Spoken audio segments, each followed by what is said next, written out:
Let's move on this next point. We are on part 4.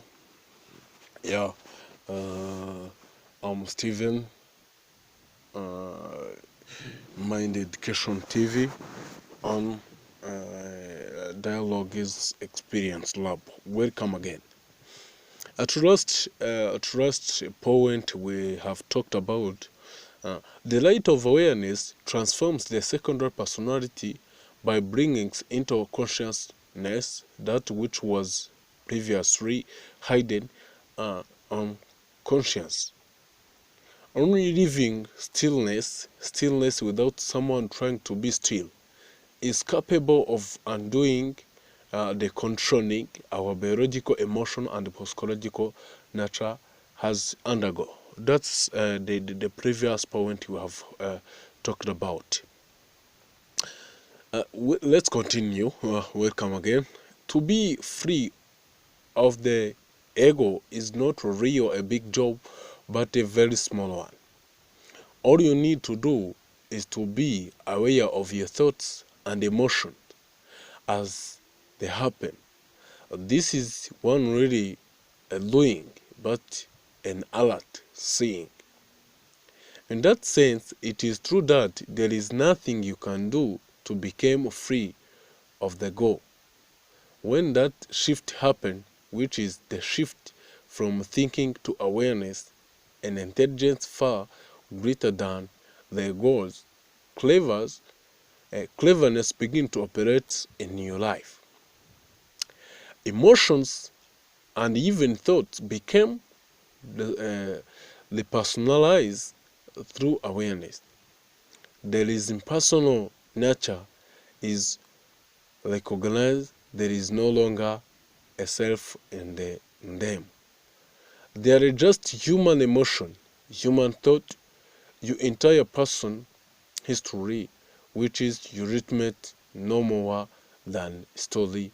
A bundle of thoughts and emotions became of a secondary importance and no longer occupies the forefront of your consciousness. It is no longer form the basics for your sense of identity. You are the light of presence, the awareness that is player to and deeper than in thought emotion. By examining oneself from moment to moment, the mechanism of the conditioned self are clearly revealed, become more and more acquainted with your body mind, how you function is daily life. Your reaction, your resistance. It is the awareness of this that blink the trends, the blinks, the purification. There is nothing to try to add or subtract from life you are living. It takes only alertness to see habit of thinking and how does it contract us. When we see that almost of our existence is mechanical repetition,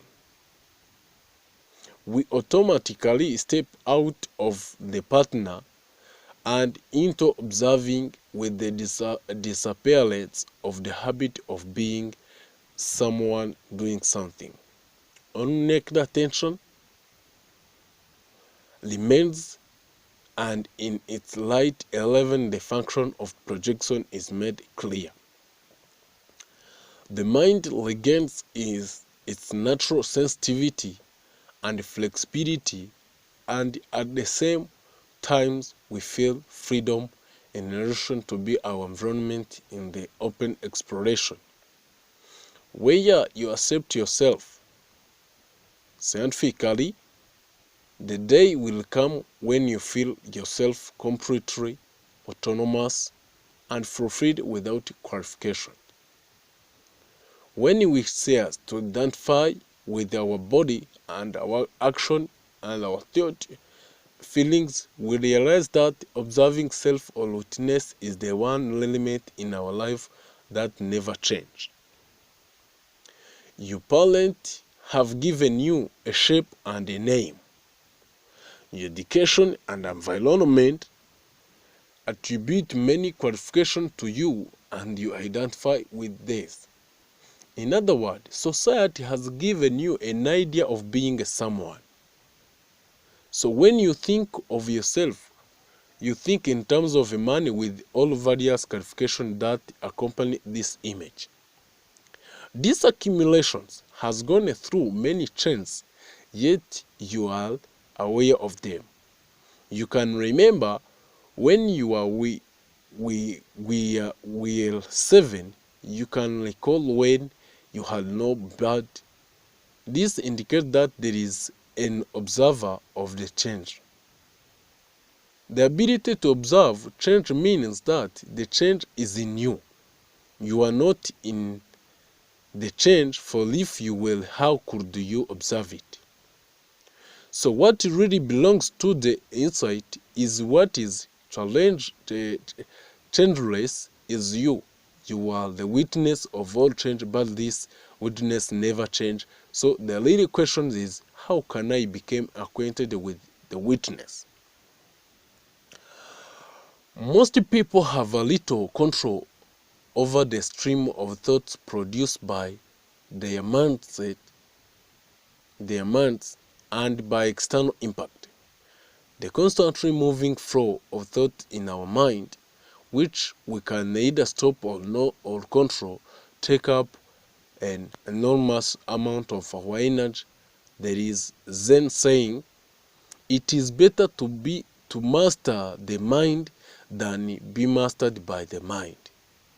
Means that, let me repeat once, it is better to master the mind than be mastered by the mind. Zen saying. We need to realize that our mind have been implanted and ingrained with assumption and preconception deeply rooted in our culture. Clearing the mind of the dross of conditioning is essential in operation of unlearning. Consciousness must be imputed of all debris that impairs perception and connection. Self-study involves becoming aware of perpetually set mental blocks, habit of thinking, and assumption. The initial step in higher scale development is to become aware of automatic pattern. Thinking the conditions, association, and indoctrinated value that limit human perception and receptivity. It is important to distinguish area in which habit and assumption are useful or even essential, and where they are unsuitable. Study the assumption behind your action, then study the assumption behind your assumption. Why did I do such and such a thing? Is all very well, but what about how otherwise could I have done it? A vital approach to self-knowledge is to question and examine one's assumptions and expectations in a detached and compulsive manner. Find out why you believe the things you do believe. Examine the basis of your idea. A sense of anticlimax is to be watchful. It may frequently be caused by the desirable disappointment and undesirable expectation. You cannot be certain to be able to pin down the expectation which was incorrect, or even assumption which may you react in this manner, but you can observe yourself reacting in this way. This is prerequisites for training to be real sensitive to essential impressions. It is called watching. When faced with repetitive, deep-rooted thoughts, it is important to neither indulge them positively, accept them, nor force them away, but simply let the emphasis go from the thoughts to observing it. It is normal for the mind to produce a thought. Be aware of your thoughts without getting a loss in the, and if you get a loss, notice that too. So let's move on this point called transcending conditioned behavior. Transcending means to go beyond the limit. After self-study, here to get information from you, within you, this mentioned that you need to fix a new behavior and control every situation in your life. The impulse, emotional fixations, and mental attitude that characterize the secondary self have to be seen for what they are and treated accordingly. The first self about which attain knowledge is the secondary, essential first self which stands in the way, however useful may be for many daily transactions. It must be a set aside, made something which can be used or not used, not something which uses you. The way in which this is done is by self-observation, registering how and when this self is operating and how the selves. The secondary self need to be recognized, identified, and then transmuted rather than suppressed and distorted.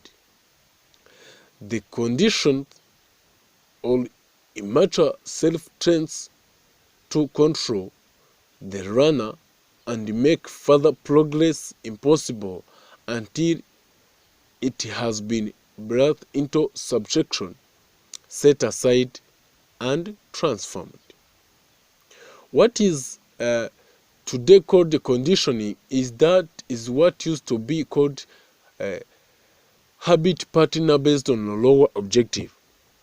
The method has never been to disturb this pattern, but rather to supply or to make possible development of superior consciousness, which would be able to perceive the habit and regulate its value.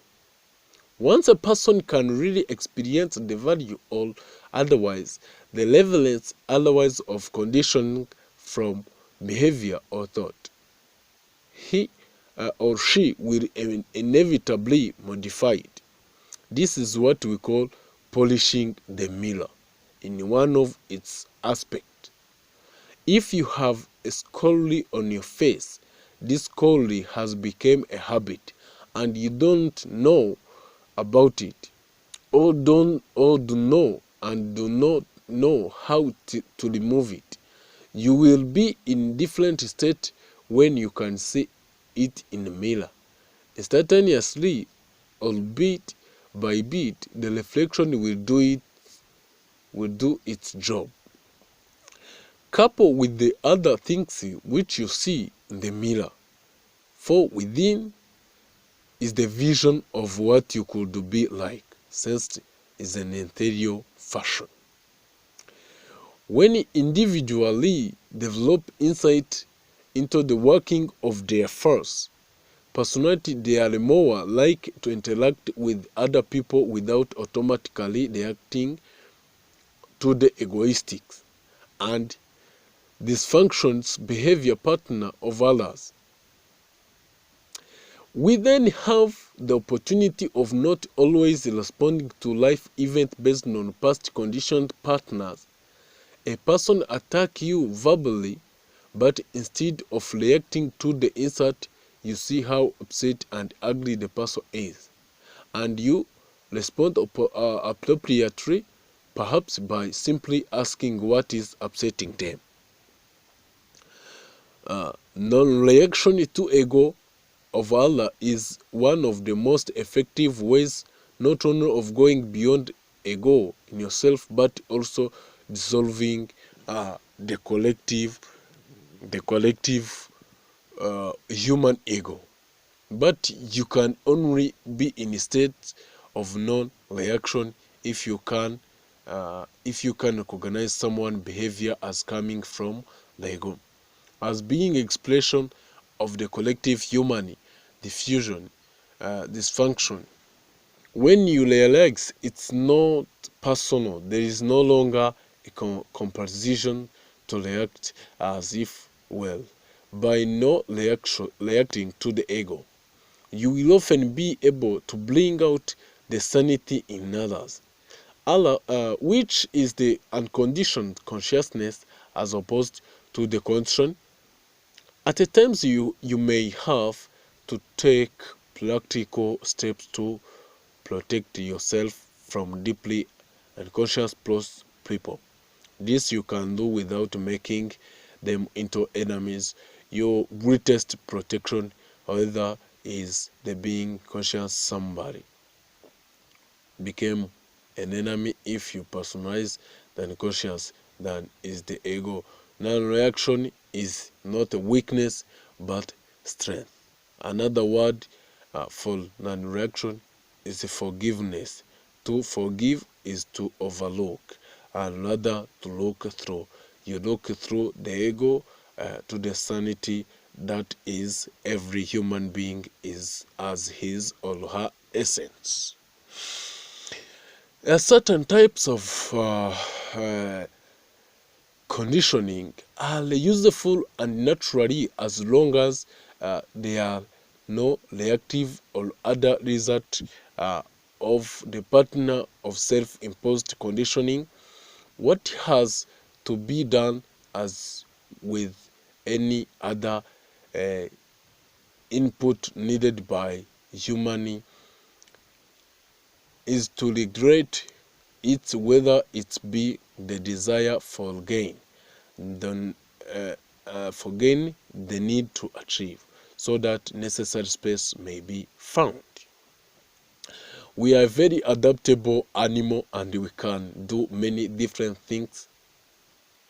We are emotionally, we can point, we have argument, we think, we are something rational, but learning how to develop consciousness does not necessarily entirely giving up this aspect of our nature, but organizing them.